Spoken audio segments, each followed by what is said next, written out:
Kader PDI Perjuangan melaporkan Menteri Koperasi Budi Ari ke Barreskrim Polri. Laporan ini terkait tuduhan narasi aliran uang judi online yang dilontarkan Budi Ari.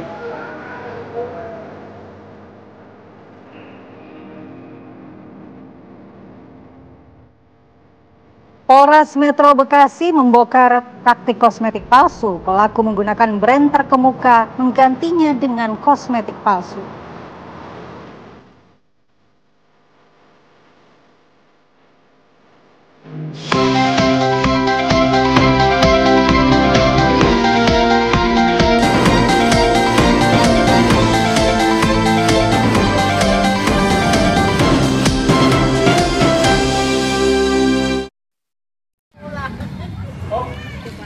Selamat pagi, kami buka Apa Kabar Indonesia pagi hari ini dengan informasi banjir. Banjir rob atau air pasang laut kembali merendam permukiman padat penduduk di kawasan Blok Empang Muara Angke, Pluit, Jakarta Utara. Ketinggian air bervariasi hingga mencapai setengah meter lebih. Arus lalu lintas menuju Pelabuhan Muara Angke kini terganggu dan tidak dapat dilintasi oleh pengendara roda 2 dan roda 4. Rob ini mulai merendam sejak 3 malam terakhir dan hingga kini ketinggiannya mencapai 70 cm. Ada 12 RT dan 22 RW yang terdampak akibat banjir rob, sementara ketinggian air semalam cukup tinggi. BMKG juga sudah mengeluarkan peringatan banjir rob melanda di pesisir Jakarta dalam kurun waktu 24 hingga 31 Mei. Banjir rob tahun ini terjadi akibat adanya fenomena alam super.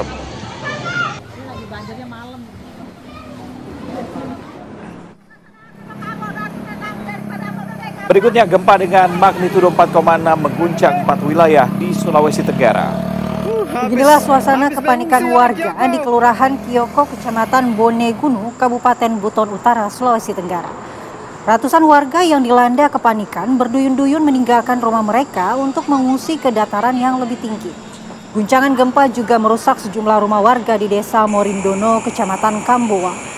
Seorang bocah laki-laki berusia 11 tahun sempat tertimpa batu bata hingga harus dilarikan ke puskesmas terdekat akibat mengalami luka di bagian kepala.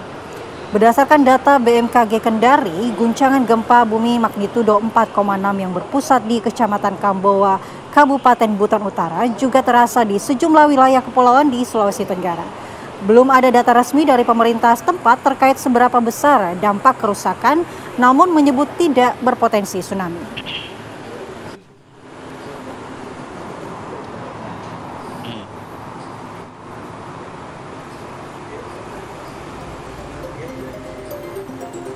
Assalamualaikum warahmatullahi wabarakatuh. Selamat pagi. Selamat pagi. Malah gimana kabarnya? Alhamdulillah baik. Alhamdulillah sehat ya. Iya. Kalau saya ini kebetulan agak lagi nggak enak badan. Kenapa begitu ya. tuh? Beberapa faktor, mungkin karena faktor cuaca juga. Ada faktor berikutnya yang saya cukup takut adalah COVID-19 nih yang ada kemungkinan untuk katanya kembali. lagi merebak ya. Betul, jangan sampai kita tidak menjaga kesehatan begitu di tengah cuaca yang seperti ini ya. Betul, harus jaga stamina. Harus jaga stamina. Tapi sebelumnya kita jaga kesehatan, jaga makanan. Saya punya diet dulu. Punya pantun dulu berhubungan dengan diet nih. Pantunnya, niatnya diet makan pepaya. Cakep. Malah nyemil bakwan 5. Cakep. Apa kabar Indonesia Pagi sudah mengudara? Nemenin pemirsa sebelum berangkat kerja. Cakep. Kalau kopi Anda hari ini pahit karena belum beli gula, jangan khawatir karena yang manis-manis lagi siaran. Jadi kita punya informasi banyak sekali pemirsa. Ini salah satunya ada puluhan ribu pencari kerja yang menyerbu job fair yang digelar oleh Dinas Tenaga Kerja Kabupaten Bekasi, Jawa Barat.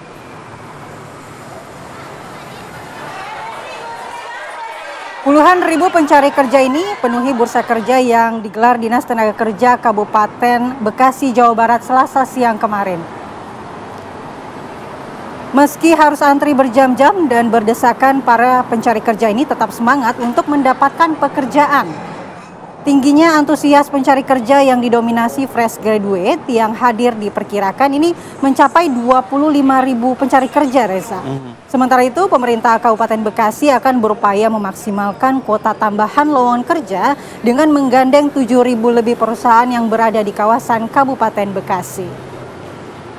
Pekan lalu juga ada job fair di Bekasi dan sama ramainya begini juga ya. Iya.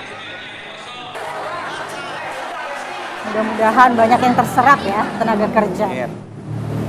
Kita ke informasi lainnya, kepolisian terus melakukan penyelidikan kasus laka lantas yang merenggut nyawa seorang mahasiswa Fakultas Hukum UGM, Argo Eriko Afandi.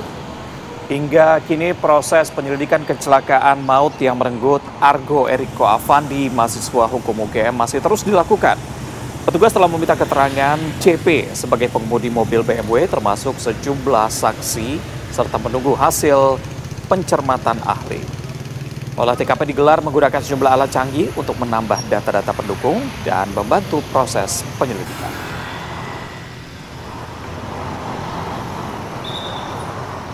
Sebelumnya polisi telah menetapkan CP sebagai tersangka kecelakaan maut yang menewaskan mahasiswa UGM Argo Eriko Afandi. Namun tersangka pengemudi mobil BMW tersebut hingga kini masih belum ditahan.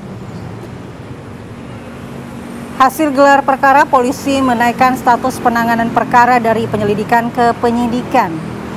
Tersangka dijerat pasal 310 Undang-Undang Lalu Lintas nomor 22 tahun 2009 yang menyebabkan orang lain meninggal dunia. Penetapan tersangka berdasarkan olah TKP ulang dan pemeriksaan saksi. Polisi akan menahan tersangka apabila sudah memenuhi panggilan dan dilakukan pemeriksaan.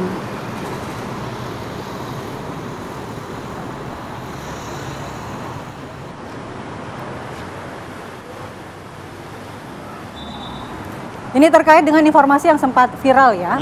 Pasangan pengantin anak yang viral di Lombok Tengah memenuhi panggilan kepolisian Resort Lombok Tengah untuk menjalani pemeriksaan atas laporan Lembaga Perlindungan Anak Mataram. Puluhan warga didampingi kuasa hukum turut mendampingi pemanggilan keluarga dan kedua pengantin viral di Lombok Tengah. Mereka dipanggil atas laporan LPA Mataram atas kasus pernikahan ini. Dan kalau informasi yang disampaikan ini masih terkait dengan kecelakaan dan juga olah TKP ya.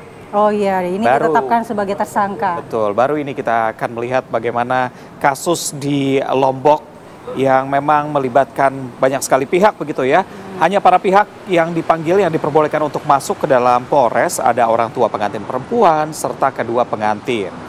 Menurut Muhanan, kuasa hukum terlapor, LPA dinilai terlalu dini untuk melakukan pelaporan tanpa mempertimbangkan aspek-aspek sosial kemasyarakatan. LPA disebut juga hanya menggunakan tinjauan hukum umum dan mengabaikan tinjauan hukum agama dan adat. Muhanan menegaskan LPA seharusnya memang memberikan pembinaan kepada pengantin, bukan justru malah memberikan tekanan.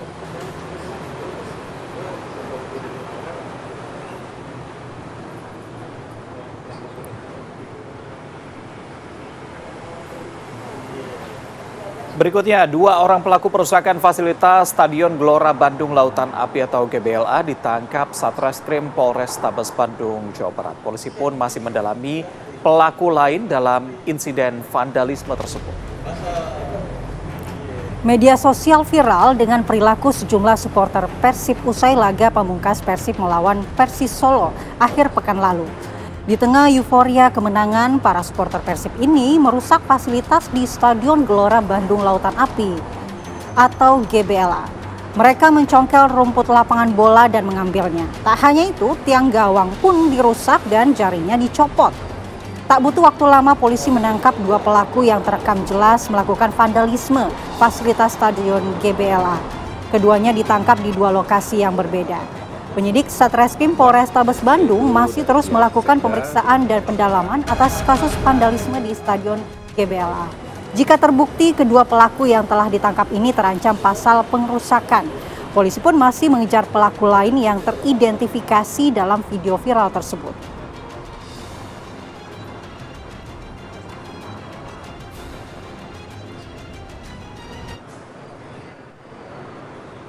Informasi berikutnya, kontak tembak terjadi di kawasan Bandara Aminggaru dan Distrik Gome Utara, Kabupaten Puncak, Papua Tengah. Satu prajurit TNI dikabarkan gugur dalam insiden ini.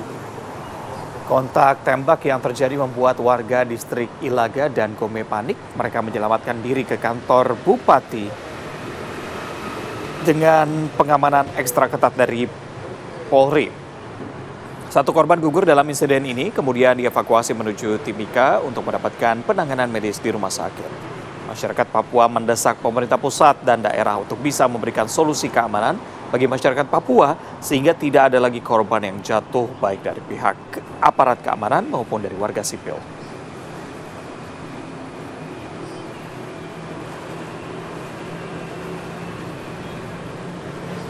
Kita ke Jawa Timur, pemirsa. Kecelakaan maut terjadi di jalur selatan Malasan, Kabupaten Probolinggo. Insiden maut melibatkan sebuah dump truck dengan pick up dan motor.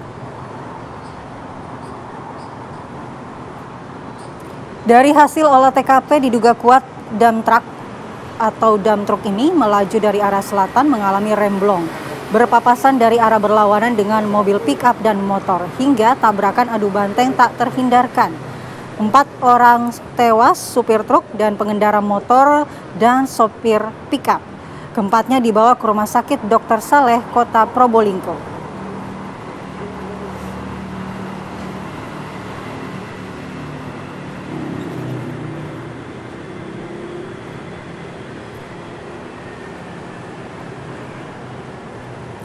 Masih terkait kecelakaan, pemirsa, diduga supir mengantuk sebuah mobil minibus terjun bebas ke jurang sedalam kurang lebih 10 meter.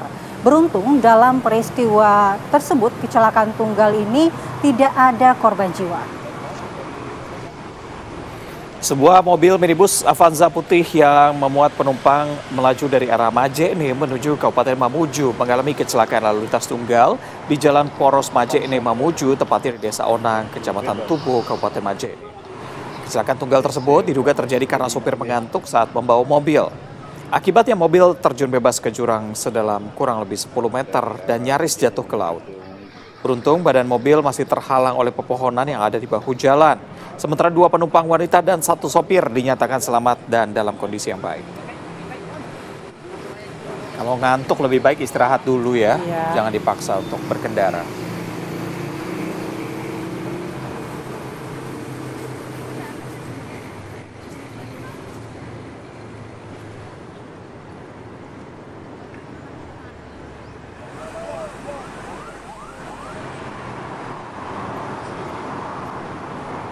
Seperti biasa, setiap pagi kita akan berikan pantauan arus lalu lintas. Kali ini ada Brigadir Yasinta di Bundaran Senayan, Jakarta Selatan. Selamat pagi, bagaimana kondisi arus lalu lintas di sana?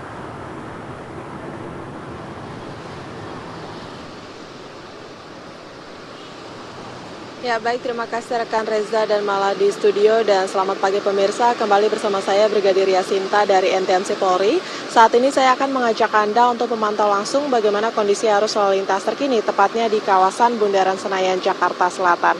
Bisa kita saksikan bersama saat ini di belakang saya, bertepatan dengan jam berangkat perkantoran. Pada umumnya situasi arus lalu lintas di kawasan ini memang sudah mulai terlihat adanya peningkatan volume kendaraan yang cukup signifikan di beberapa arahnya, baik dari Senopati yang akan menuju ke arah Sudirman atau Tamrin, begitupun arah sebaliknya.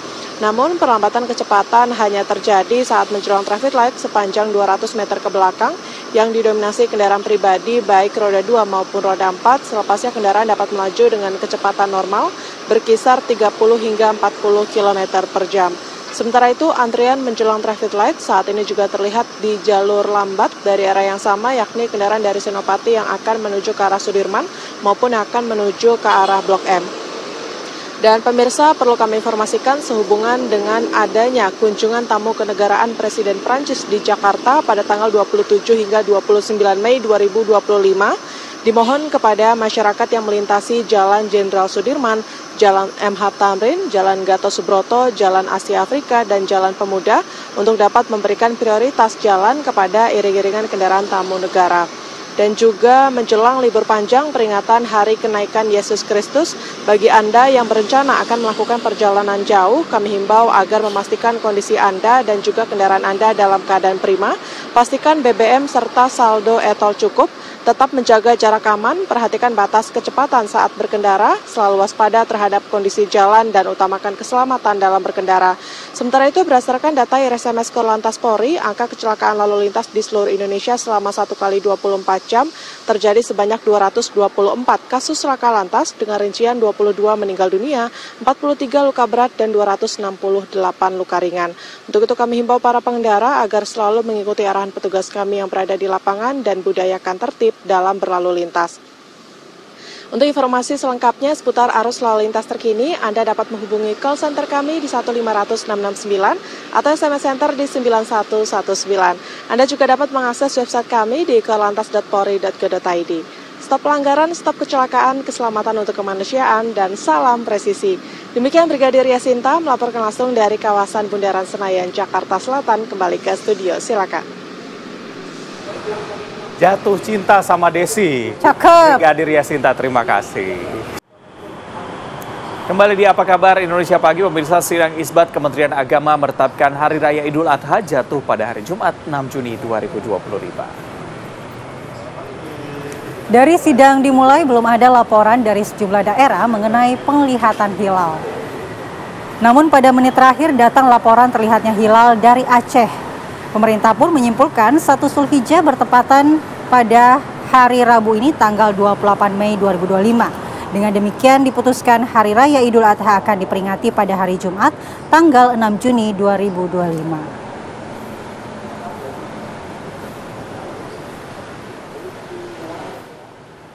Dan dengan demikian, maka kita bisa menyimpulkan bahwa awal Zulhijjah 1446 Hijriah ini setelah menerima laporan dari para pelaku ru'yah dan berbagai titik tempat ru'yah hilal seluruh Indonesia, maka kita bisa menyimpulkan bahwa tanggal 1 Zulhijjah jatuh pada hari Rabu tanggal 28 Mei 2025, sehingga 10 Zulhijjah atau nanti Idul Adha bertepatan dengan hari Jumat tanggal 6 Juni 2025. Sementara itu pemirsa, Presiden Prancis Emmanuel Macron tiba di Pangkalan Udara Halim Perdana Kusuma Jakarta, Indonesia pada Selasa malam setelah mengakhiri kunjungan di Vietnam. Tapi ini nggak pakai dorong-dorong lagi ya. Jadi Presiden Prancis Macron ini mendarat dengan pesawat kepresidenan bersama dengan istrinya Brigitte Macron yang turun pada pukul 22.20 waktu Jakarta. Kedatangan mereka disambut Menteri Pertahanan Syafri Syamsuddin bersama dengan Menteri Luar Negeri Sugiono dan Wakil Gubernur Jakarta Rano Karno beserta Duta Besar Prancis untuk Indonesia Fabien Penone. Kedatangan Macron juga disambut dengan marching band dari TNI dan tarian tradisional di lapangan udara Halim Perdana Kusuma. Presiden Macron dijadwalkan akan melakukan lawatan selama 3 hari di Indonesia hingga Kamis mendatang. Salah satunya akan mengunjungi Candi Borobudur di Magelang, Jawa Tengah.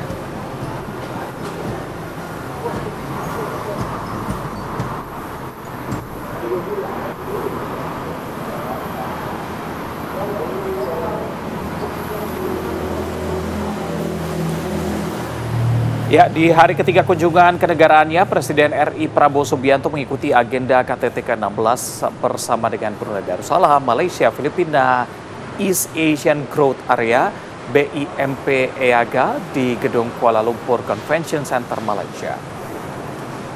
Ya, BIMP EAGA bertujuan untuk mempercepat pembangunan di wilayah perbatasan yang meliputi Timur Brunei Darussalam, Indonesia di wilayah Kalimantan, Sulawesi, Maluku, dan Papua. Malaysia di Sabah, Sarawak, dan Labuan, dan seluruh Filipina Selatan. Bersama sejumlah menteri Kabinet Merah Putih, Presiden hadir sebagai bentuk keseriusan Indonesia dalam memperkuat kerjasama ekonomi, investasi, dan pembangunan infrastruktur di subkawasan Timur ASEAN.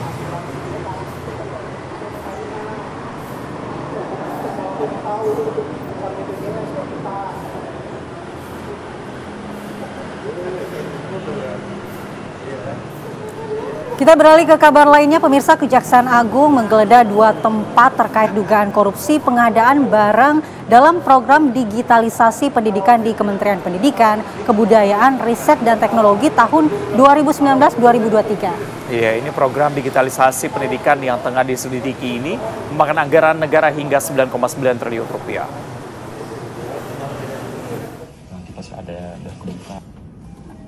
Penyidik Kejaksaan Agung menggeledah 2 apartemen terkait dugaan korupsi program digitalisasi pendidikan di Kementerian Pendidikan, Kebudayaan, Riset, dan Teknologi tahun 2019-2023. Penggeledahan itu dilakukan di apartemen milik staf khusus Menteri Dikbudristek saat itu, Nadiem Makarim. Dari lokasi penggeledahan, penyidik Kejaksaan Agung menyita sejumlah dokumen, ponsel, dan laptop. Kepala Pusat Penerangan Hukum Kejagung, Harly Siregar, mengatakan, dalam perkara ini diduga ada persekongkolan atau pemufakatan jahat dari berbagai pihak. Setelah menaikkan status penanganan perkara ini penyidikan, maka penyidik sudah melakukan upaya penggeledahan dan penyitaan. Jadi sudah dilakukan penggeledahan setidaknya di 2 tempat, yaitu di apartemen Kuningan Place dan di apartemen Ciputra World 2. Nah, dari 2 penggeledahan itu, penyidik juga sudah melakukan penyitaan terhadap berbagai dokumen. Program digitalisasi pendidikan yang tengah diselidiki ini memakan anggaran negara hingga 9,9 triliun rupiah. Jumlah itu terdiri dari 3,5 triliun rupiah dari satuan pendidikan dan 6,3 triliun rupiah dari dana alokasi khusus. Tim TV One mengabarkan. Pemirsa, Majelis Hakim Pengadilan Negeri Mataram menjatuhkan vonis 10 tahun penjara kepada terdakwa difabel Iwayan Agus Suwartama. Majelis Hakim yang diketuai Mahendra Asmara menyatakan terdakwa Iwayan Agus Suwartama alias Agus Buntung dinyatakan bersalah dan dijatuhi vonis 10 tahun penjara. Tidak hanya hukuman penjara, Majelis Hakim juga menjatuhkan denda sebesar 100 juta rupiah kepada terdakwa dengan ketentuan subsidiar 3 bulan kurungan. Atas putusan itu, tim kuasa hukum Agus Buntung menyatakan akan mempertimbangkan banding.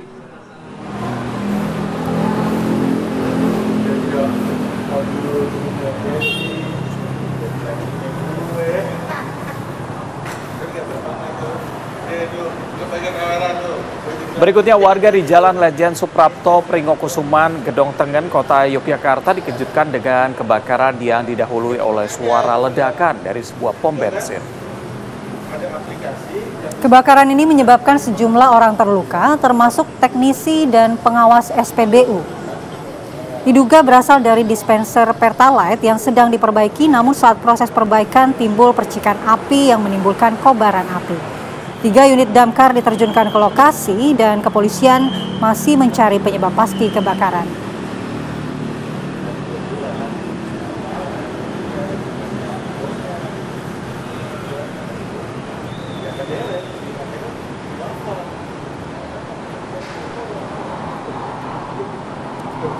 Dari Yogyakarta kita ke Kota Bau-Bau. Akibat remblong, mobil pemadam kebakaran terbalik di Jalan Pahlawan, Kota Bau-Bau, Sulawesi Tenggara.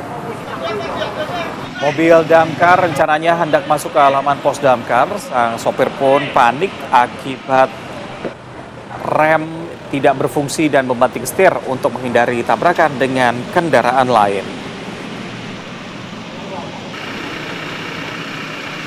Sejumlah petugas damkar berhasil mengevakuasi mobil damkar dengan menggunakan mobil damkar lainnya. Tidak ada korban jiwa maupun korban luka dalam peristiwa ini. Mundur yang dari kendaraan yang ada. Jadi yang mundur dah.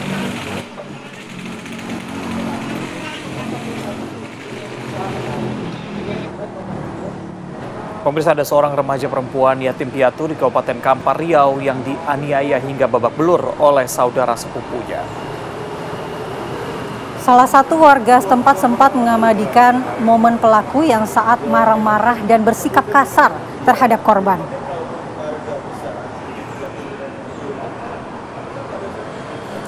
Korban VH 18 tahun mendapat perlakuan kasar dari saudara sepupunya sendiri hingga babak belur. Setahun terakhir pasca orang tuanya meninggal, VH menumpang tinggal di rumah sepupunya. VH hampir setiap hari dianiaya. Terakhir terjadi pada Sabtu 24 Mei 2025 lalu. Tak kuat menahan sakit, ia pun memberanikan diri untuk melapor. Polres Kampar segera mengamankan pelaku untuk dimintai keterangan. Korban kini dirawat pihak keluarga lainnya. Panik kau deh. Sebelahnya.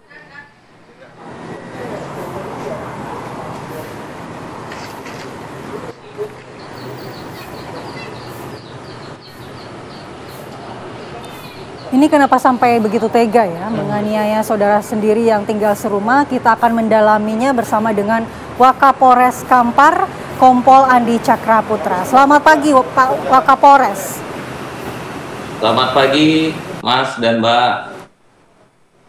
Ya, Bapak, kita ingin tahu bagaimana sebenarnya kejadian ini. Apakah memang sudah lama sekali terjadi peristiwa penganiayaan terhadap korban? Baik, perlu kami informasikan bahwa korban ini sebelumnya merupakan anak yatim piatu. Kemudian karena merasa ibah dengan sepupunya, kemudian terlapor ini membawa korban dari Sumatera Barat menuju ke Kampar, Bangkinang untuk dirawat. Kemudian mohon maaf karena korban ini memiliki kekurangan yaitu Down syndrome, sehingga kadang perintah yang diberikan oleh pelaku ini tidak didengarkan sepenuhnya oleh korban. Sehingga pada hari Kamis tanggal 22 Mei 2025 itu tepatnya pukul 16.00 itu awal mula korban dipukul oleh pelaku menggunakan rotan pembersih tempat tidur. Kemudian pada hari Jumat, karena korban juga tidak mengindahkan apa yang menjadi perintah dari pelaku, sehingga dilakukan penganiayaan dan korban lari ke rumah Pak RT untuk melaporkan kejadian tersebut. Baik, Pak Waka, sejauh ini bagaimana kondisi korban seperti apa? Apakah secara psikologis sudah mulai membaik atau mengalami trauma, dan bagaimana dengan kondisi fisiknya? Kalau tadi kita lihat wajahnya babak belur begitu. Baik, pada saat melapor kemarin, kita sudah melaksanakan langkah-langkah medis. Kami juga kerjasama dengan UPTD PPA Kabupaten Kampar untuk memberikan pendampingan baik secara psikis maupun psikologisnya. Alhamdulillah sekarang tinggal pengobatan terhadap luka lebamnya, dan yang bersangkutan sudah merasa nyaman berada di rumah singgah UPTD PPA Kabupaten Kampar. Baik, Pak Waka, di rumah tersebut ada berapa jumlah anggota keluarga yang tinggal, dan apakah anggota keluarga lainnya juga melihat pemukulan yang dilakukan oleh sepupu korban dan juga membiarkan? Jadi di rumah pelaku ini hanya ada suami dan anaknya. Semua keluarga korban itu berada di Sumatera Barat, sehingga pada saat kejadian itu tidak ada yang melihat. Sehingga pada hari Jumat, karena korban sudah tidak tahan lagi dengan perilaku dari pelaku, kemudian lari ke rumah Pak RT untuk melaporkan kejadian tersebut. Baik, Pak Waka, ini kalau dari Anda informasikan tadi kan kondisi korban adalah Down syndrome begitu. Sebelum mengasuh dari keluarganya sendiri kan pasti sudah mengetahui resikonya seperti apa. Apakah dari keterangan yang didalami oleh pihak kepolisian juga pelaku mengetahui begitu bahwa resiko untuk mengasuh keluarga yang Down syndrome adalah suatu hal yang berat?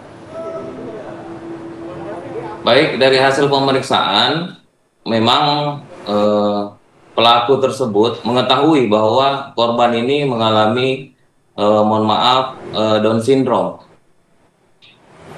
Sudah mengetahui dari awal. Karena mengetahui hal tersebut, pelaku tersebut membawa korban ke Kampar untuk dirawat, gitu. Lalu bagaimana sebenarnya keseharian dari pelaku ini menurut keterangan warga sekitar, Pak Waka? Baik, menurut keterangan warga sekitar dan beberapa saksi yang sudah kita periksa, keseharian pelaku ini memang cukup keras dengan korban. Ya, kadang korban ini dibentak-bentak, kemudian dimarah-marahin apabila ada pekerjaan yang diperintahkan tidak selesai. Seperti itu, Mbak. Baik, Pak Waka, ini apakah dari informasi yang Anda dapatkan ada motif lain begitu untuk mengasuh korban? Apakah ingin mendapatkan harta atau apa? Gimana, Mas? Bisa diulangi, Mas?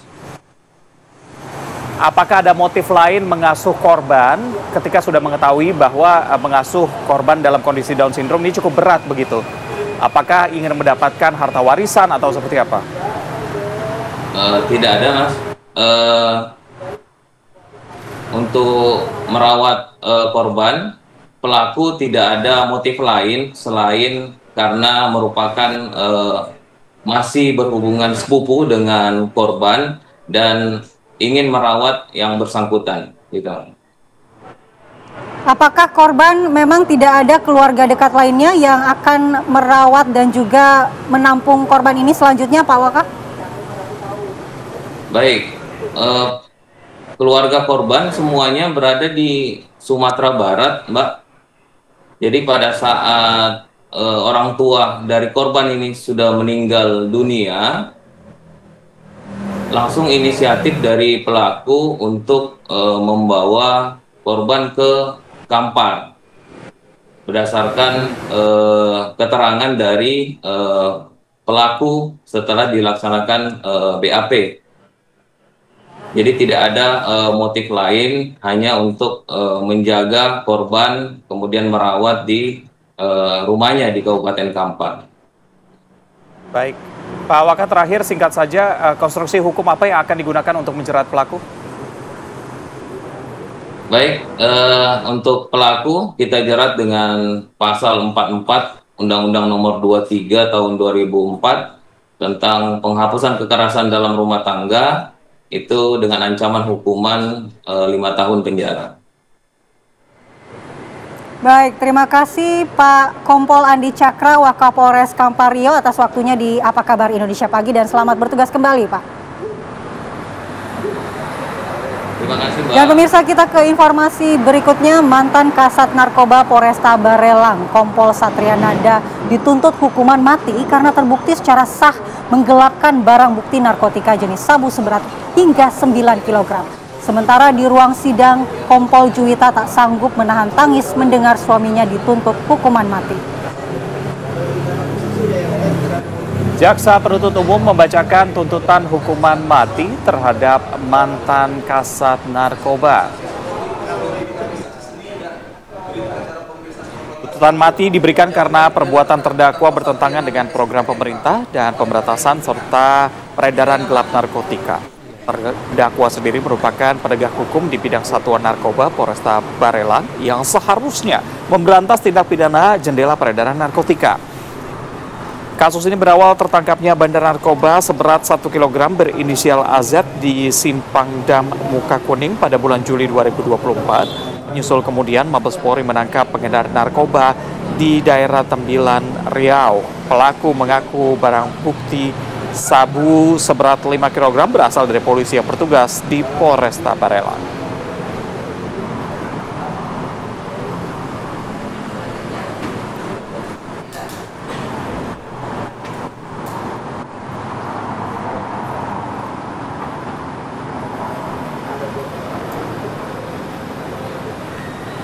Ya pemirsa, setelah hampir 3 jam akhirnya upaya tim SAR gabungan mengevakuasi 2 orang warga korban tertimbun longsor di Samarinda, Kalimantan Timur membuahkan hasil. 1 korban atas nama Ayu yang terjepit material bangunan longsor berhasil dievakuasi dengan selamat. Tim SAR gabungan dengan berhati-hati mengevakuasi korban yang masih hidup dengan penuh luka lebam akibat terjepit oleh material longsor. Korban pun langsung dilarikan ke rumah sakit untuk mendapatkan perawatan intensif. Dari 6 keseluruhan korban yang sudah berhasil dievakuasi, 5 diantaranya merupakan satu keluarga. Saat ini tim SAR gabungan masih berupaya mengevakuasi 1 korban lainnya yang merupakan ibu dari Ayu yang sudah dievakuasi sebelumnya.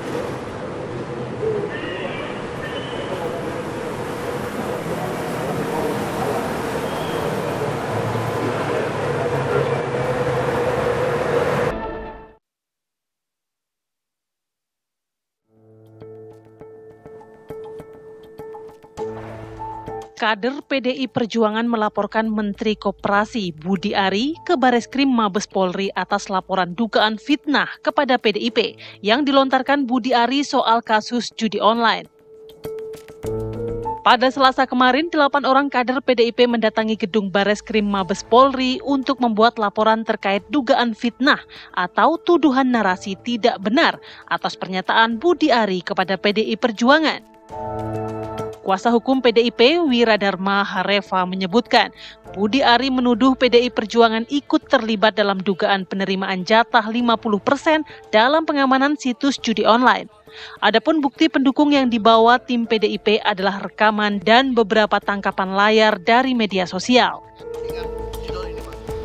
PDIP mengajukan sejumlah pasal, antara lain pasal 27A Undang-Undang Informasi dan Transaksi Elektronik tentang larangan menyerang kehormatan atau nama baik seseorang melalui sistem elektronik. Kemudian pasal pencemaran nama baik dengan ancaman penjara 9 bulan dan denda Rp4.500.000, serta pidana fitnah dengan ancaman hukuman paling lama 4 tahun penjara. Tim TV One mengabarkan.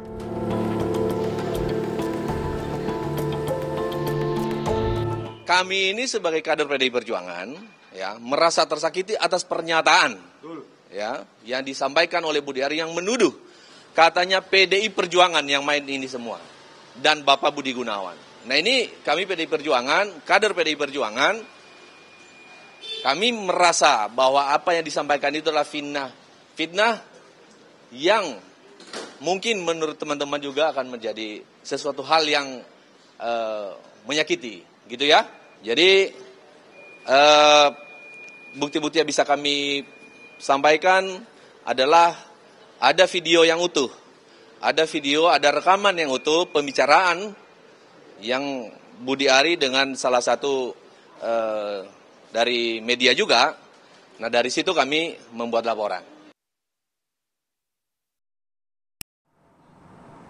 Malah kita sepakat bahwa masalah judi online ini musuh kita bersama. Betul. Sehingga sejalan dengan pemerintah untuk memberantas permasalahan judi online dari hingga ke akar-akarnya begitu ya. Tapi permasalahannya semakin meluas karena ada tuduhan dan juga fitnah yang melibatkan banyak pihak begitu. Yeah. Untuk membahas lebih lengkapnya kita akan langsung bahas bersama beberapa narasumber. Sudah bergabung bersama kami melalui sambungan Zoom Guntur Romli, politikus PDIP. Selamat pagi.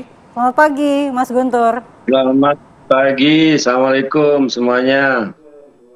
Waalaikumsalam warahmatullahi. Ini di studio juga sudah ada Freddy Alek Damanik, Waketum Projo, dan juga Adi Prayitno, analis politik UIN Syarif Hidayatullah Jakarta. Selamat pagi. Bang Freddy, Bang Adi Pray.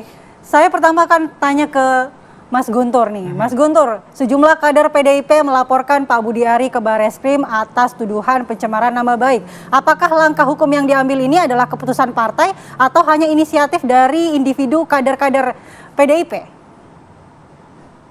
Ya, terima kasih Mbak. Jadi pelaporan kemarin itu memang merupakan inisiatif dari kader PDI Perjuangan yang merasa marah, tersinggung atas fitnah yang dilontarkan oleh Budi Ari melalui percakapan dengan wartawan yang kemudian diunggah di kanal YouTube Ratas TV pada tanggal 21 Mei.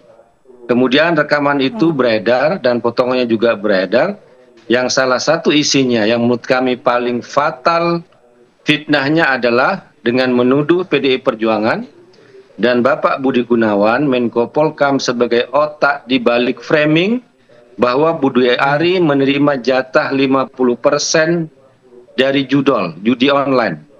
Padahal kalau kita simak secara bersama-sama, itu merupakan dakwaan resmi dari kejaksaan yang sidang perkara judi online itu sedang berlangsung. Dan kami sangat keberatan PDI Perjuangan dikaitkan dengan persoalan judi online, karena judi online merupakan musuh kita bersama, saya sepakat. Kemudian juga kita melihat korban dari judi online ini rata-rata paling banyak adalah wong cilik, masyarakat kecil yang menjadi konstituen dari PDI Perjuangan. Bagaimana mungkin PDI Perjuangan dikaitkan dengan persoalan ini? Kemudian juga bagaimana mungkin PDI Perjuangan dikaitkan dengan dakwaan resmi dari kejaksaan kami tidak punya kapasitas untuk mengintervensi, dan saya yakin kejaksaan pun tidak mau dibilang diintervensi oleh suatu partai, oleh PDI Perjuangan. Nah, atas tuduhan tersebut, maka dari kader itu memang memberitahukan kepada DPP, dan kami juga tidak bisa melarang, kami juga memahami dan juga ya mempersilahkan kalau memang kader mau menggunakan langkah hukum, daripada kader itu mengekspresikan aksi-aksi di luar hukum, kan sebaiknya itu diekspresikan di koridor hukum. Demikian, Mbak. Oke. Baik. Saya ke Bang Freddy. Bang Freddy, sebelum kita lebih lanjut, kita mau konfirmasi dulu. Itu benar-benar suara Pak Budiari? Ya, jadi begini. Budiari saat ini jujur sedang memastikan ya rekaman yang beredar tersebut, apakah itu benar ya rekaman. Jadi memang beliau pernah komunikasi dengan sebuah media online kepada Pemret dan wartawannya, tujuannya adalah untuk mengklarifikasi langsung, mengklarifikasi langsung dan mempertanyakan ya atas berita ataupun judul berita yang mereka keluarkan. Ini saya bacakan ya. Buset, ternyata ex-Menkominfo Budiari minta jatah uang pengamanan judi online 50%. Boleh ditunjukkan ke kamera? Boleh. Oke. Baik. Lanjut, Bang. Ya, jadi tujuannya begini. Beliau sangat merasa dirugikan, beliau merasa di-framing, difitnah dengan judul ini. Oleh karena itu, beliau hubungin ini Pemret dan wartawan. Beliau jelaskan, ya, kenapa kalian nulis begini? Ini jahat memframing saya. Tidak ada di dakwaan seperti ini. Ya, beliau klarifikasi, jelaskan. Nah, terakhir beliau sampaikan, ya Budiari sampaikan, karena diminta, kami tulis ya, jangan dulu tulis, jangan ditulis, jangan dipublikasikan. Ya, ini klarifikasi saya supaya kalian paham, jangan ikut-ikutan framing. Nah, dia sampaikan seperti itu. Berarti itu bukan bentuk penekanan terhadap suatu media ya? Bukan. Konfirmasi begitu? Iya, beliau klarifikasi langsung, tetapi memang beliau tidak mau itu dulu dipublikasi dulu, ditulis dulu, karena timingnya belum tepat. Tapi apakah Pak Budiari mengetahui kalau suaranya direkam? Saat itu beliau tidak tahu. Makanya saya bilang beliau mau pastikan ini dulu ya. Beliau pastikan ini bagaimana ceritanya bisa tersebar luas. Itu yang pertama. Ya, yang kedua, ya pada saat itu kan beliau memang saat ditelepon itu beliau sedang menjalankan tugas khusus di Vatikan ya. Dan memang sibuk sedang membangun Kopdes. Jadi memang beliau sangat terkejut dengan framing-framing ini. Ya, sangat terkejut. Saya sudah berulang kali menyampaikan di sini. Nah, itu perihal konten itu justru kami sampaikan beliau tidak ada niat ya untuk niat jahat atau mens rea untuk menyerang PDIP di sini. Karena memang beliau tidak menyampaikan kepada publik, beliau tidak menyampaikan kepada halayak umum. Tidak maksud menyebarluaskan. Tidak bermaksud seperti itu. Ya, itu. Berarti kalau off the record nggak apa-apa nyebut nama-nama orang gitu, Bang? Ya, kan kita biasa begini off cam kita ngomong-ngomong. Kadang kita talking di belakang layar atau internal kan biasa kita ngomong begitu kan. Berarti bukti juga punya dong, Bang ya? Bukti maksudnya? Untuk menyebutkan nama-nama tadi begitu. Karena ada beberapa nama disebut termasuk Budi Gunawan gitu. Ya, kita tidak bicara ke situ dulu. Itu nantilah kalau memang ini proses hukum, ya kalau memang proses hukum ya semua akan dibuka. Tapi kan kita tidak bicara ke situ. Kita bicara tadi rekaman yang tersebar itu.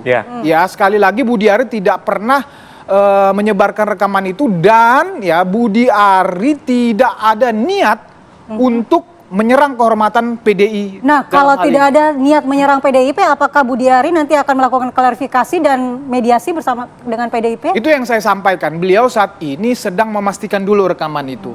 Ya, beliau sedang membangun komunikasi dengan media itu, pengen bertanya dulu. Ya, biar juga nanti kan tadi aja belum apa-apa statementnya udah begitu kan, kepada tidak ada niat untuk membuka media. Nah, beliau tidak mau juga yang seperti itu. Beliau tidak mau juga seperti itu. Beliau akan bangun komunikasi yang baik. Ini bagaimana ceritanya kan begitu. Apa tujuan kalian seperti ini kan begitu. Nah, oleh karena itulah nanti setelah ada hasilnya itu baru beliau akan mungkin bicara tentang hal ini kepada publik. Itulah itu kemudian tadi disampaikan saat RDP Komisi 6, ya memang itu pertama tadi saya bilang beliau harus pastikan dulu klarifikasi. Yang kedua memang itu bukan konteksnya. Ya saat RDP itu beliau memang mau benar-benar fokus, jangan teralihkan isu menjadi isu lain, benar-benar isu Kopdes, tentang Kopdes. Ya, kemudian saya mau tambahkan lagi ya, Mas Guntur ya. Jadi berdasarkan penjelasan beliau kepada kami,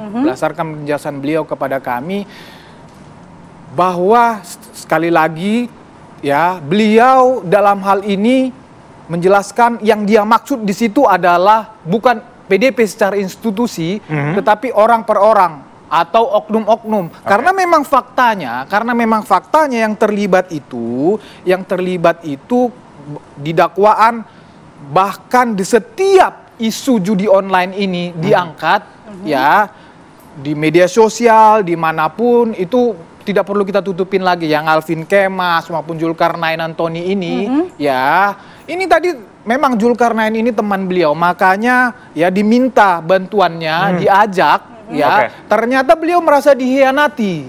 Ya, merasa dihianati oleh Tony dan kawan-kawan ini, merasa ditikam dari belakang. Beliau tidak pernah perintahkan, beliau tidak pernah tahu gerakan mereka terhadap bandar judi online ini, terhadap pengamanan ini, apalagi menerima. Jadi memang beliau Budiari ini marah sekali kepada orang-orang itu. Bang. Ya. Kita jadi minta tanggapannya. Itu oknum itu oknum itu. Jadi sekali lagi Mas Guntur, ya tidak ada dalam konteks ini ya Budiari untuk menyerang PDP secara pribadi.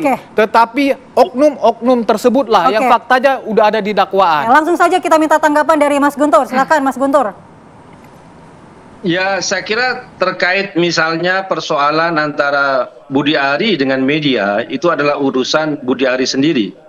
Namun kalau kami juga mengerti terkait seluk-beluk, kalau ketika seseorang tidak terima dengan suatu pemberitaan, ya biasanya itu bukan dengan cara menelpon sambil marah-marah, apalagi melontarkan tuduhan. Yang harus dilakukan adalah memberikan hak jawab, atau kalau dia tidak puas mengadukan ke Dewan Pers. Ya, kalau kita menyimak rekaman antara telepon antara Budiari dengan wartawan tersebut, kalau kita benar-benar menginsafi, nadanya itu terkait dengan ancaman kalau saya melihat. Bentak-bentak, kemudian menyebut nama dengan penegasan, misalnya menyebut nama Budi Gunawan, kemudian juga PDI Perjuangan di situ. Jadi yang kami lihat adalah fitnah ya, yang dilontarkan oleh Budiari. Kalau dia nggak setuju dengan suatu pemberitaan, silakan. Tapi jangan melontarkan tuduhan kepada partai, kepada Menko Polkam yang juga sama-sama masih berada dalam kabinet yang sama dengan Budiari. Namun perhatian dan fokus kami tentu saja kepada partai, bahwa kalau kita melihat menyimak tadi, itu ada pernyataan yang kontradiktif. Katanya Budiari masih ingin memastikan terkait rekaman tersebut, tapi mengakui kalau pernah menelpon media, kemudian juga mengakui terkait dengan percakapan tersebut. Jadi menurut kami apalagi yang ditunggu oleh Budiari, apalagi dalam sebuah RDP juga ketika dari tokoh-tokoh kami juga melontarkan semacam keberatan, tapi kami melihat tidak ada itikat baik dari Budiari untuk melakukan klarifikasi atau memberikan penjelasan. Ya, Mbak Puan Maharani juga meminta klarifikasi dari Budiari, tapi juga lagi-lagi tidak ada pernyataan resmi dari Budiari. Yang kami dengar hanya semacam pembelaan-pembelaan diri, kemudian juga sementara di publik juga melihat dan menyaksikan bahwa fitnah yang dilontarkan oleh Budiari terhadap partai, terhadap PDI Perjuangan semakin meluas.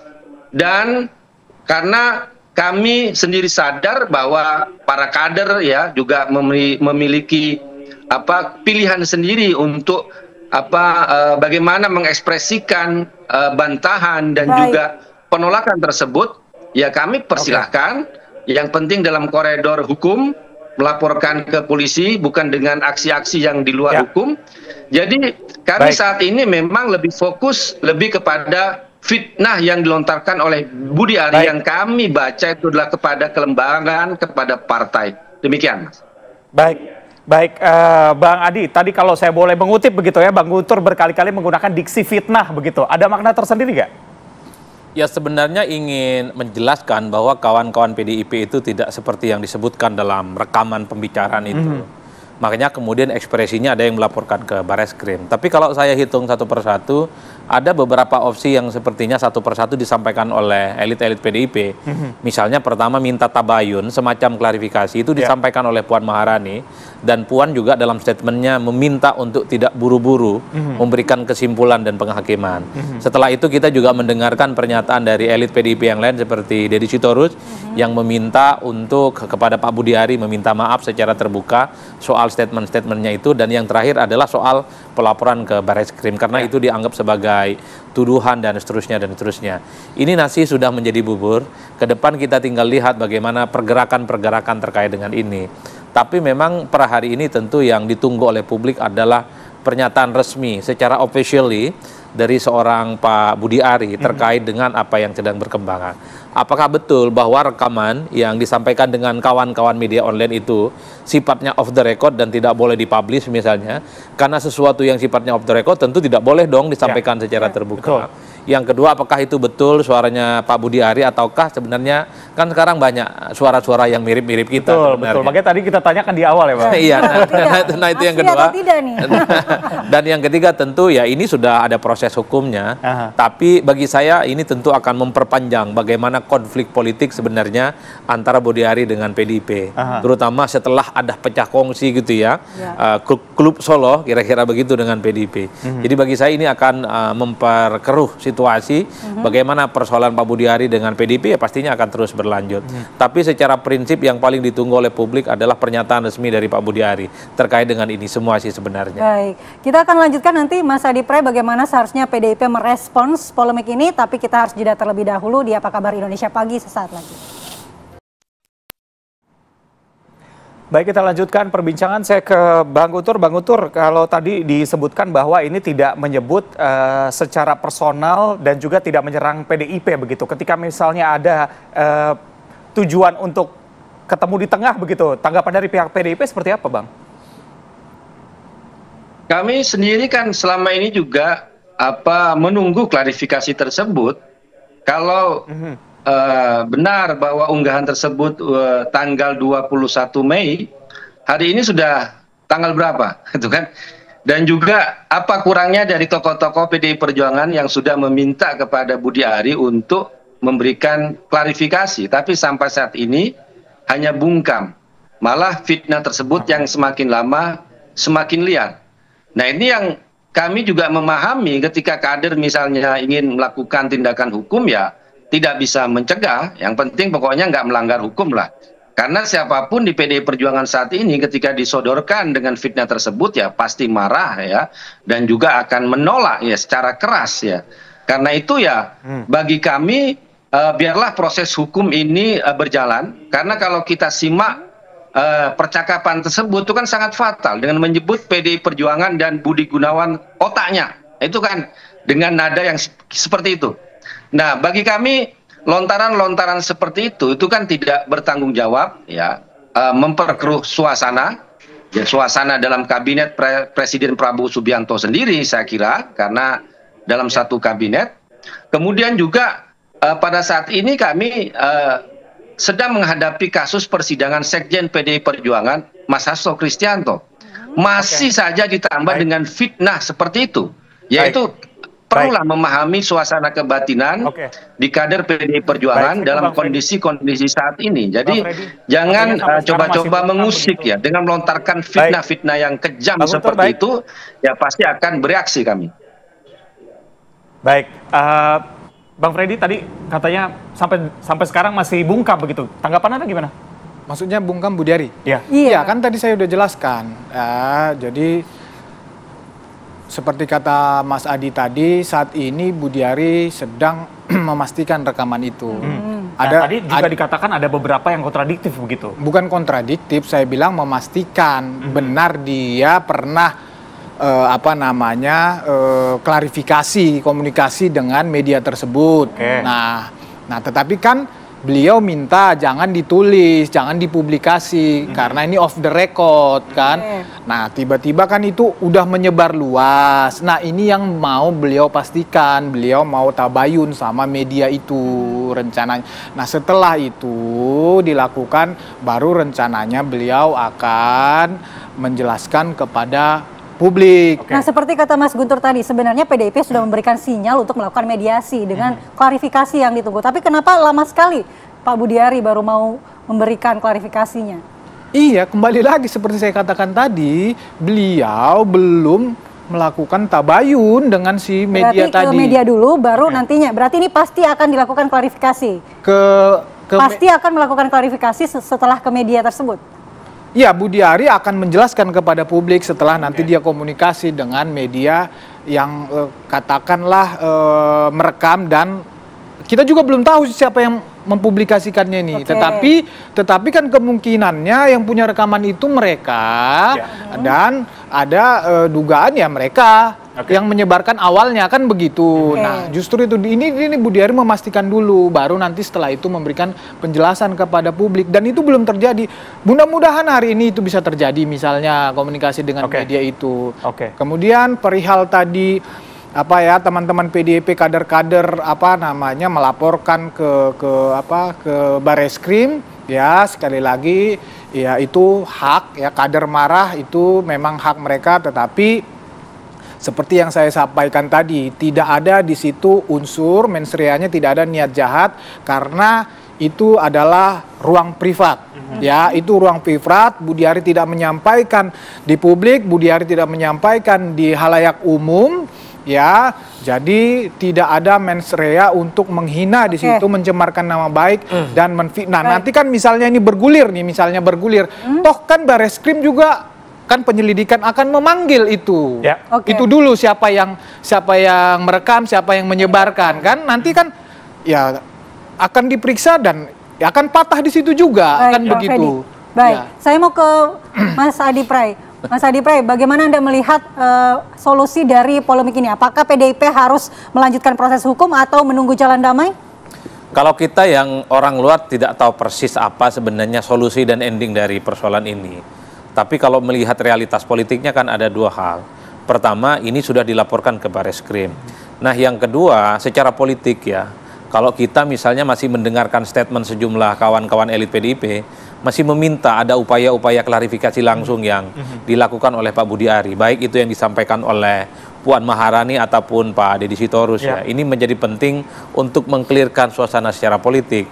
Jangan-jangan memang kalau memang ingin mencari titik tengah, ya memang harus ada tabayun di antara keduanya, ketemu dan klarifikasi, dan kemudian bisa saling memaafkan sehingga proses-proses hukum mungkin bisa dihindari. Tapi sepertinya karena ini dianggap berlarut-larut, lama tidak ada statement, tidak ada klarifikasi, maka ujungnya adalah hukum.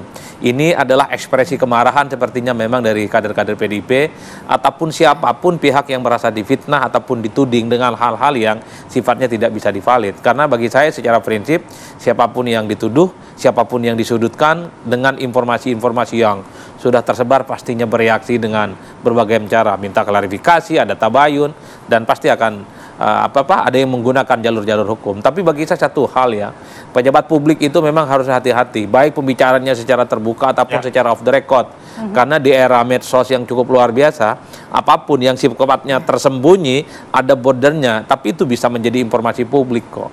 Oleh karena itu Pak Budiari ini apapun judulnya adalah pejabat publik, bukan lagi dulu misalnya adalah sebagai ketua umum Projo yang tidak punya keterikatan apapun.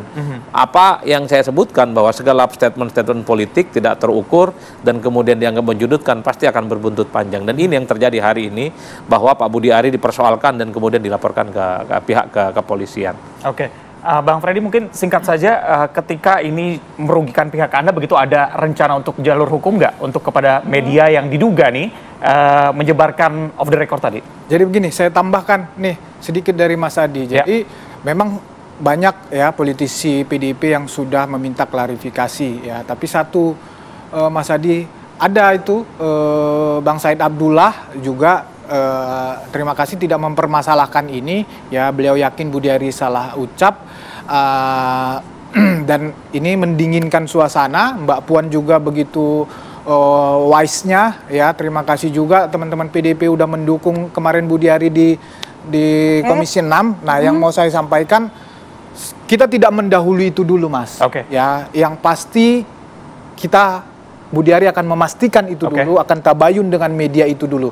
Nah, setelah itu saya yakin Budi Ari selain kepada publik, beliau juga akan bicara kepada PDIP, politisi maupun petinggi PDIP. Itu poinnya. Ya. Kita tunggu itu ya, karena jangan sampai masalah ini berlarut-larut menjadi panjang begitu. Terima kasih sudah bergabung bersama kami. Ada Bang Guntur Romli, politikus PDIP, dan juga di studio ada Freddy Alex Damanik, Waketum Projo, dan juga Bang Adi Praitno, analis politik UIN Syarif Hidayatullah, Jakarta. Terima kasih. Selamat pagi. Sehat selalu. Kembali di Apa Kabar Indonesia Pagi, pemirsa, jelang kunjungan Presiden Prabowo Subianto dan Presiden Prancis Emmanuel Macron ke Candi Borobudur, segala persiapan terus dilakukan. Salah satunya dengan pembangunan stairlift dan rem di Candi Borobudur. Pembangunan tersebut juga mendapatkan beragam tanggapan dari warga. Presiden Prancis Emmanuel Macron akan melakukan kunjungan kenegaraan ke Indonesia pekan ini. Rencananya Presiden Prancis bersama Presiden Prabowo Subianto akan mengunjungi salah satu keajaiban dunia di Indonesia, Candi Borobudur. Kunjungan ke candi yang dibangun dinasti Shalendra ini diagendakan berlangsung pada 29 Mei 2025. Namun warganet kemudian diramaikan dengan video pembangunan stairlift di area Candi Borobudur. Pembangunan stairlift di Candi Borobudur ini pun menimbulkan berbagai reaksi di masyarakat. Ada yang mendukung dan ada juga yang menyayangkan adanya pembangunan stairlift di cagar budaya ini. Sebelumnya, Kepala Kantor Kepresidenan Hasan Nasbi menyatakan stairlift maupun rem yang dibangun di area Candi Borobudur ditujukan untuk kenyamanan para kepala negara. Hasan Nasbi juga menegaskan pembangunan stairlift telah dikoordinasikan dengan Kementerian Kebudayaan dan tidak merusak Candi Borobudur. Mungkin supaya lebih cepat untuk mendapat pencerahan ya. Iya, dan juga prosesnya bisa lebih cepat karena tangganya lumayan loh malah. Presiden Prancis tentu dalam kunjungan kenegaraan waktunya terbatas. Ya, bukan kayak kita kalau liburan ke Borobudur seharian di situ gitu. Waktunya ketat, waktunya terbatas, sehingga juga disiapkan fasilitas untuk memudahkannya agar bisa menapaki setiap lantai yang ada di tingkat yang ada di Borobudur. Pemerintah menyiapkan rem, ya, jadi semacam jalan setapak yang tidak pakai tangga untuk sampai level 4. Kemudian juga menyiapkan nanti namanya apa itu, stairlift. Stairlift itu ya kalau di rumah-rumah biasanya dipajang di pinggiran tangga untuk bawa orang untuk naik ke lantai berikutnya. Jadi dari lantai 5 ke lantai 8 mungkin nanti pakai, atau sampai lantai 7 itu nanti pakai stairlift. Apakah ini merusak cagar budaya atau tidak? Teman-teman, itu semua dibangun dengan pengawasan dari Kementerian Kebudayaan dan tidak ada paku, tidak ada bor. Jadi hanya ditaruh. Didudukan, ditaruh aja. Jadi nanti ketika misalnya itu selesai, itu bisa dibongkar dengan mudah. Langsung saja kita akan melihat bagaimana situasi terkini di Candi Borobudur bersama rekan kita Goldi Gumilang yang sudah berada di lokasi. Selamat pagi Goldi, bagaimana situasi di sana? Apakah benar stairliftnya ini sudah jadi? Ya, selamat pagi Andi Kumala dan juga pemirsa. Saat ini kami berada di kawasan Candi Borobudur yang berada di Magelang, Jawa Tengah, di mana H-1 kunjungan dari Presiden Prancis Emmanuel Macron yang akan didampingi oleh Presiden Republik Indonesia Prabowo Subianto. Dan akhir-akhir ini menjadi perbincangan warganet terkait dengan pemasangan ram dan juga stairlift yang berada di Candi Borobudur terkait dengan akan adanya kunjungan dari Presiden Prancis yang akan didampingi Presiden Prabowo yang nantinya akan berkunjung dan juga menaiki Candi Borobudur. Lalu seperti apa pendapat para warga, utamanya warga asal Magelang terkait dengan pemasangan stairlift dan juga ram di Candi Borobudur, mengingat itu merupakan situs warisan budaya. Di samping kami telah bersama dua warga yang akan kami wawancarai. Boleh kenalan dulu Pak, dengan Bapak siapa? Ya boleh, saya dengan Nuryanto. Pak Nuryanto, satunya dengan Pak siapa? Saya sebagai pelaku seni budaya, Umar Husaini. Oke, kita ke Pak Nur dulu. Pak Nur, ini kan sudah dikonfirmasi pemerintah dipasang ram dan juga Starlift di Candi Borobudur terkait dengan adanya kunjungan dari Presiden Prancis ini, seperti apa pendapatnya, Pak? Kalau kaitan dengan pemasangan untuk alat naik candi, kami sebagai masyarakat ya, karena ini yang memasang ini adalah pemerintah, dan pemerintah dalam hal ini juga sudah pasti punya punya pertimbangan, karena yang akan datang ini tamunya juga spesial, bahkan didamping oleh orang yang sangat spesial di negeri ini, yaitu Pak Presiden. Ya, kami sebagai masyarakat ya bagaimana lagi, tapi kami tetap boleh dong untuk tetap memberikan masukannya sesuai atau memberikan ungkapannya sesuai dengan apa yang kami rasakan selama ini. Kalau memang ini untuk kunjungan yang sangat spesial dan diperlakukan untuk kebutuhan yang spesial ya monggo, tapi jangan seterusnya, karena kalau seterusnya juga monggo sih kalau itu sudah melalui kajian-kajian. Baik. Ya. Oke, kita ke Pak Umar dulu. Kalau Pak Umar pendapatnya seperti apa? Saya sebagai pelaku seni budaya tentunya Borobudur menjadi bagian dari nafas kehidupan kami sebagai masyarakat, dan kunjungan Presiden Prancis dengan Bapak Presiden Prabowo tentunya ini hal yang istimewa bagi masyarakat, karena Borobudur tempat yang istimewa, ada tamu istimewa.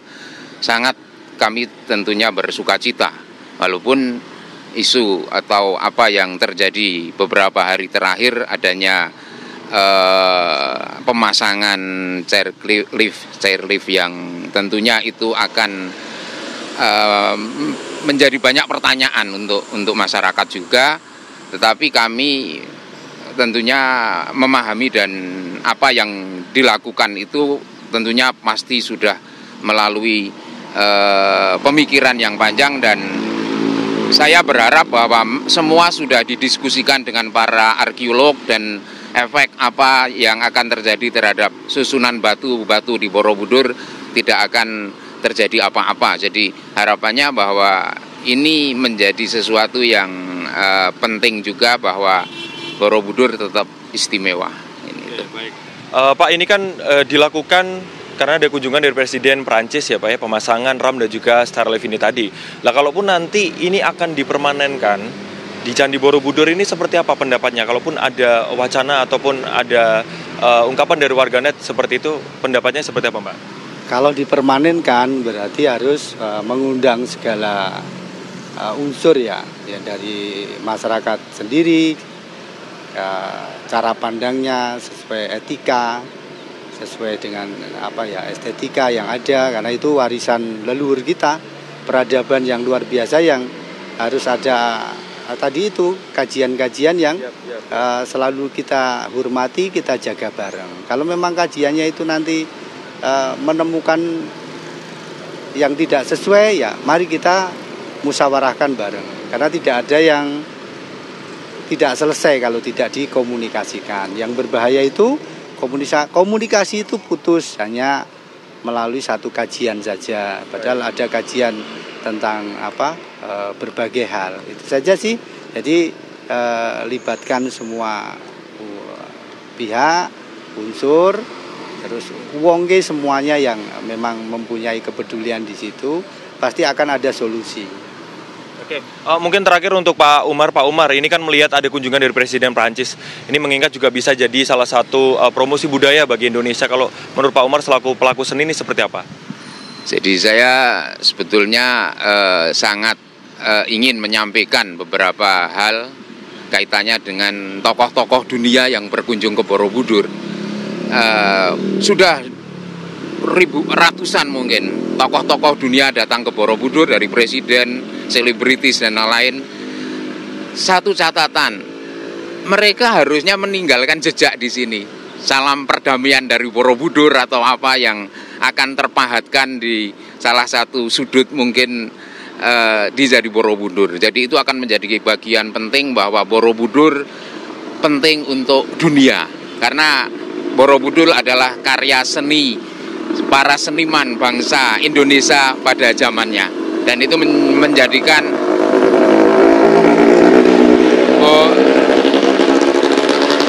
Borobudur adalah pusat peradaban, pusat seni rupa, pusat inspirasi dunia. Oke, baik. Ya. Terima kasih banyak atas waktunya Pak Nuryanto dan juga Pak Umar telah berbincang bersama kami. Selamat melanjutkan aktivitasnya Bapak.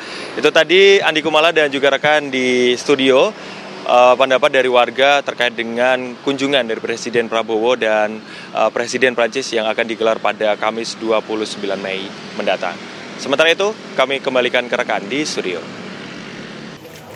Polres Metro Bekasi berhasil membongkar praktik kosmetik palsu di Kabupaten Bekasi, Jawa Barat. Dalam aksinya, pelaku memanfaatkan brand terkemuka dan menggantinya dengan kosmetik palsu. Selain 8 pelaku, barang bukti puluhan ribu kemasan kosmetik siap edar juga diamankan polisi. Jadi malah kosmetik palsu ini diedarkan pelaku melalui media sosialnya, bahkan dia bisa meraup keuntungan sampai puluhan juta rupiah per bulan. Kapolres Metro Bekasi, Kombes Pol Mustafa menjelaskan dalam menjalankan aksinya, para pelaku memproduksi atau meracik kosmetik palsu secara asal-asalan dengan menggunakan bahan yang dipesan secara online. Pelaku juga sudah menjalankan bisnis curang ini selama 2 tahun terakhir dengan keuntungan totalnya mencapai miliaran rupiah. Dalam pengungkapan ini, petugas berhasil mengamankan tersangka S sebagai bos kosmetik palsu dan 7 orang karyawannya, berikut dengan puluhan ribu kemasan kosmetik palsu siap edar. Untuk mempertanggungjawabkan perbuatannya, pelaku bisa dijerat pasal berlapis dengan ancaman hukuman hingga 12 tahun penjara dan denda hingga miliaran rupiah. Jadi jangan mau terkecoh ya sama kosmetik yang tidak ada BPOM-nya, yang harganya terlalu murah begitu ya. Kita harus lebih kritis lagi. Betul, nanti mau kinclong malah hancur. Begitu dia, itu parah banget. Ya, berikutnya kita akan melihat bagaimana kondisi langsung di sana. Sudah ada rekan Rindi Salsabila yang akan melaporkan langsung untuk Anda. Rindi, bagaimana kondisi dari tempat peracikan sepertinya? Oh, dari kantor polisi. Bagaimana kondisi dari para tersangka di sana dan apa saja yang bisa diungkap dari kasus ini?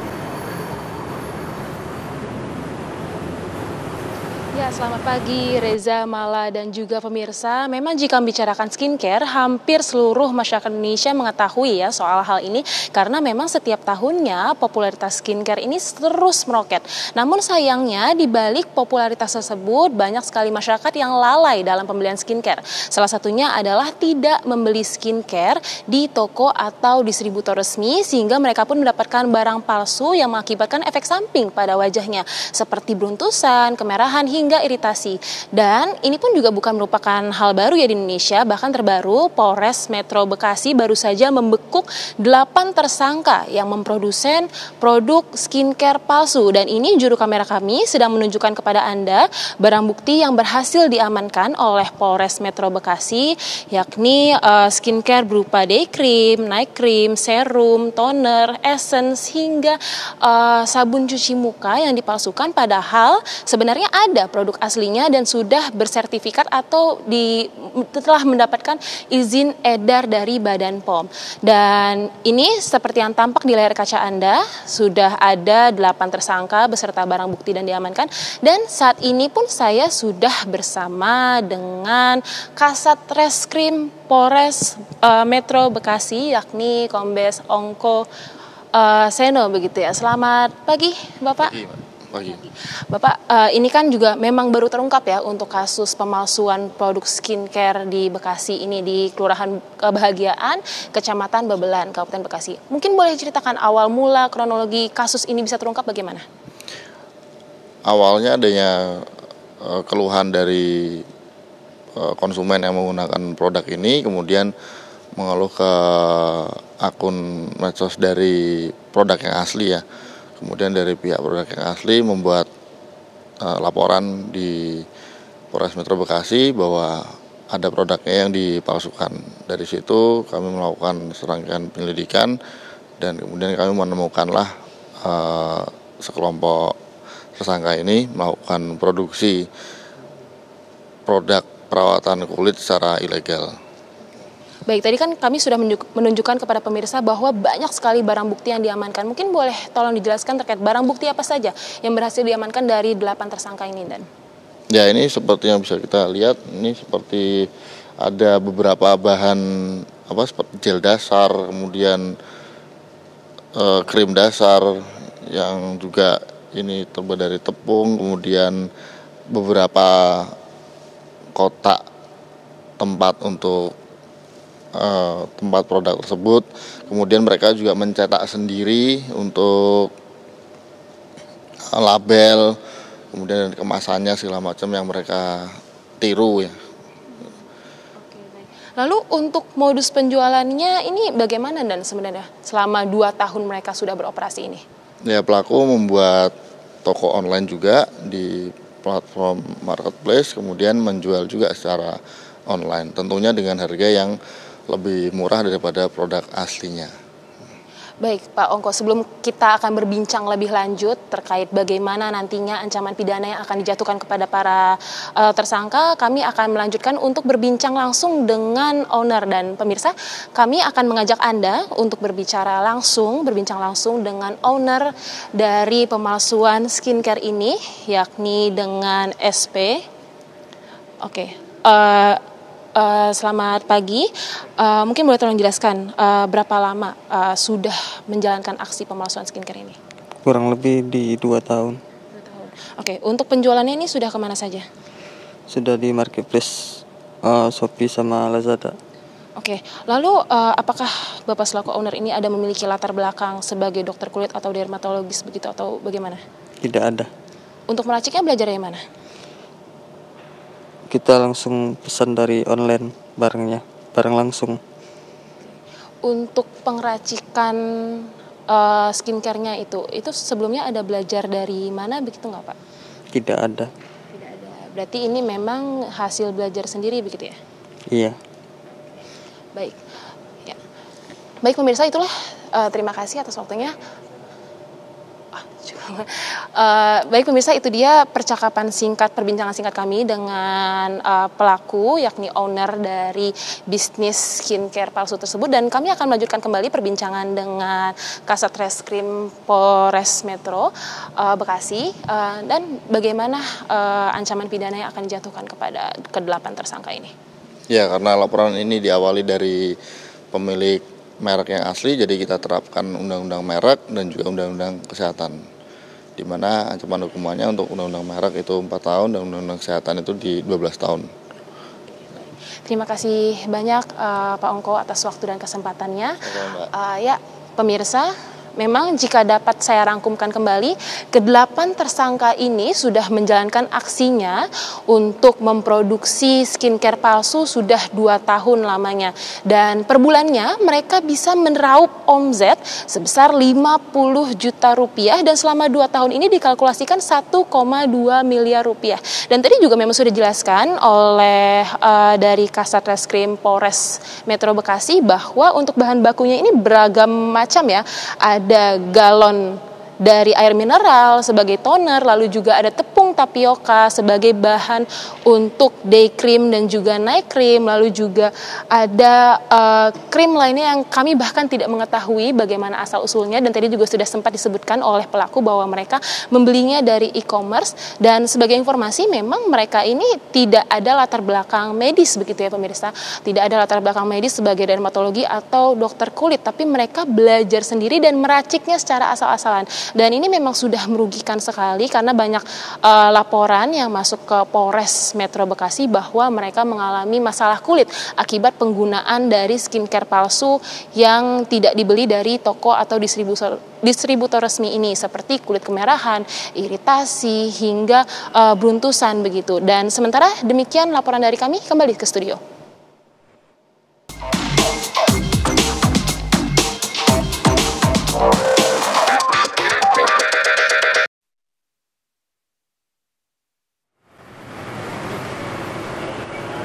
Itu tadi laporan dari Rindi Salsabila. Terima kasih dan selamat bertugas kembali. Dan pemirsa, kita akan kembali dengan kabar-kabar viral saat lagi. Salah satunya adalah ini ada seorang ibu di Sorong, Papua Barat yang mengancam 2 anak balitanya. Nah, sebelumnya kita juga punya kabar lainnya. Ada polisi yang menggerebek sebuah kamar hotel di kawasan Setiabudi, Jakarta Selatan yang diduga ternyata menjadi lokasi pesta seks sesama jenis. Dari 9 orang pria yang diamankan, 1 orang ditetapkan sebagai tersangka bersama dengan barang bukti termasuk alat kontrasepsi dan obat kuat.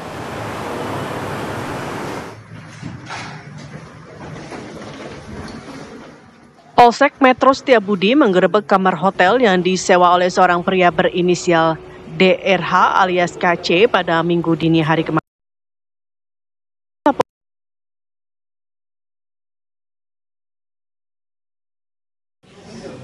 Modus pelaku adalah memesan kamar hotel, setelah itu pelaku menghubungi rekan-rekannya untuk datang ke kamar tersebut.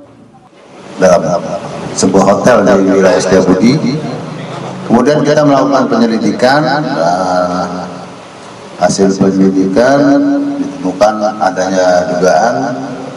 Kemudian pada tanggal 25 Mei sekitar pukul 1.45 pihak Polsek Metro Setiabudi melakukan penggerebekan. Di sana ditemukan adanya kegiatan pesta seks. Dalam aksinya untuk mengelabui petugas keamanan hotel, pelaku mengaku mengundang rekan-rekannya untuk merayakan pesta ulang tahun. Dari 9 orang yang diamankan, polisi menetapkan 1 orang tersangka berinisial KC yang berperan sebagai inisiator pesta seks tersebut. Guna mempertanggungjawabkan perbuatannya, penyidik menjerat pelaku dengan pasal 33 junto pasal 7 Undang-Undang Pornografi dan pasal 296 KUHP tentang memudahkan perbuatan cabul. Dari Jakarta, Robin Freddy, TV One, mengabarkan.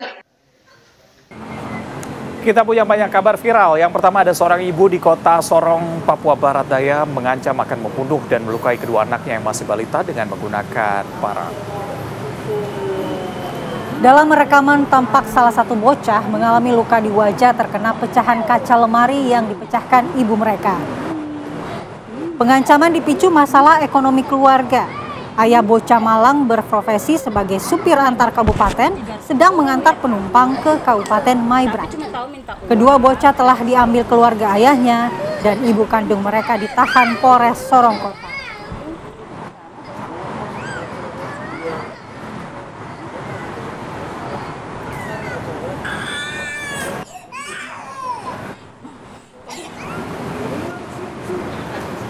Kita bergeser ke kabar viral dari Mojokerto, Jawa Timur. Pemirsa, seorang siswi sekolah dasar tewas tersambar kereta api saat pulang sekolah. Mengetahui anaknya tewas tertabrak kereta api di underpass Jalan Benteng Pancasila, Kota Mojokerto, orang tua langsung menangis histeris hingga pingsan. Korban tertabrak kereta api Sancaka jurusan Surabaya Yogyakarta saat dalam perjalanan pulang sekolah. Pelajar kelas 6 SD ini berjalan kaki bersama 3 temannya. Sesampainya di terowongan underpass, korban naik ke atas melintasi rel. Aku kenal.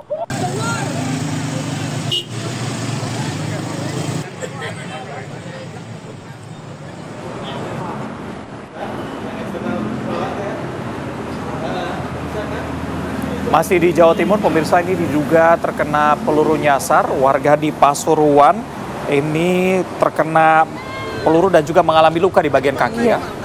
Akibatnya Sayati, korban warga Desa Wates, Kecamatan Lekok, Kabupaten Pasuruan ini mengalami luka di kaki kiri dan dibawa ke RSUD Grati. Sebelumnya korban beristirahat setelah memanen buah pohon kelor bersama anak dan keluarganya. Saat itulah korban terkena amunisi yang jatuh dari atas. Kasus peluru nyasar tersebut masih dalam penyelidikan polisi.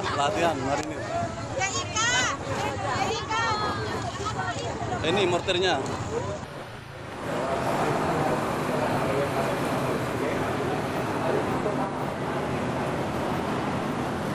Kabar viral berikutnya diduga supir mengantuk, sebuah mobil minibus terjun bebas ke jurang sedalam kurang lebih 10 meter. Beruntung dalam peristiwa kecelakaan tunggal tersebut tidak ada korban jiwa. Sebuah mobil minibus Avanza putih yang memuat penumpang melaju dari arah Majene menuju Kabupaten Mamuju ini mengalami kecelakaan di Jalan Poros Maje ini Mamuju, tepatnya di Desa Onang Kabupaten Maje. Jadi malah kecelakaan tunggal ini diduga karena sopirnya mengantuk saat mengendarai mobil. Akibatnya mobil terjun ke dalam jurang setinggi kurang lebih 10 meter, tapi untungnya nih berhasil nyangkut begitu di pohon ya. Iya, nyaris jatuh ke laut tapi tersangkut. Nah, 2 penumpang wanita dan 1 sopir dinyatakan selamat dalam kondisi baik. Dan juga benar-benar kita harus fokus dan konsentrasi lagi-lagi kalau misalnya berkendara ya. Microslip mungkin ya. Lebih baik menepi sebentar, minum kopi masih. Kopi masih. Jangan lupa ngopi. Atau gantian mungkin ya sama yang lain yang masih fresh.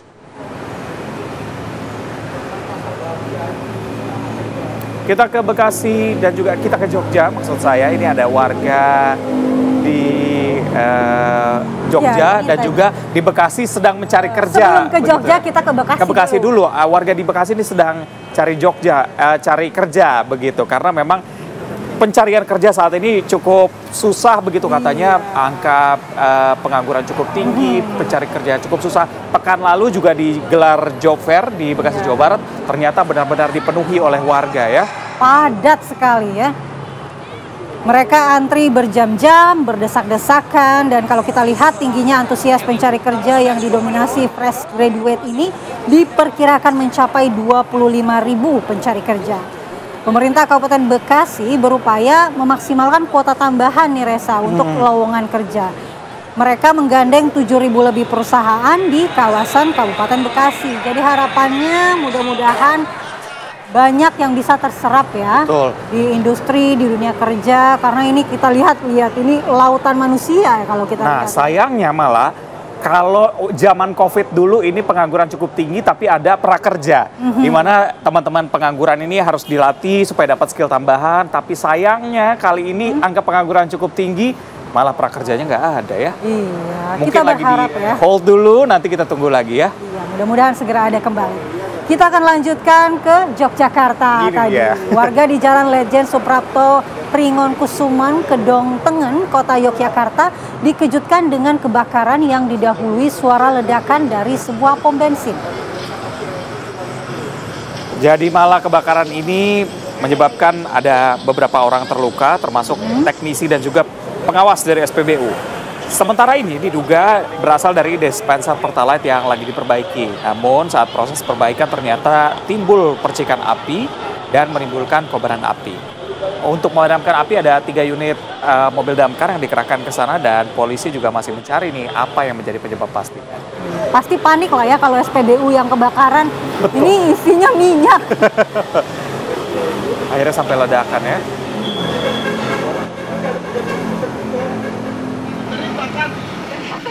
Berikutnya akibat remblong, mobil pemadam kebakaran terbalik di Jalan Pahlawan, Kota Bau-Bau, Sulawesi Tenggara. Mobil damkar rencananya hendak masuk ke halaman pos damkar. Sang supir panik akibat rem tidak berfungsi dan membanting setir untuk menghindari tabrakan dengan kendaraan lain. Jadi ini udah mau parkir sebenarnya. Sejumlah petugas damkar berhasil mengevakuasi mobil damkar yang terbalik dengan menggunakan mobil damkar lainnya. Tidak ada korban jiwa maupun korban luka dalam peristiwa tersebut. Ini damkar tolong damkar akhirnya ya. Karena dekat kantor damkar. Betul, untungnya dekat ke pos ya, jadi bisa dibantu.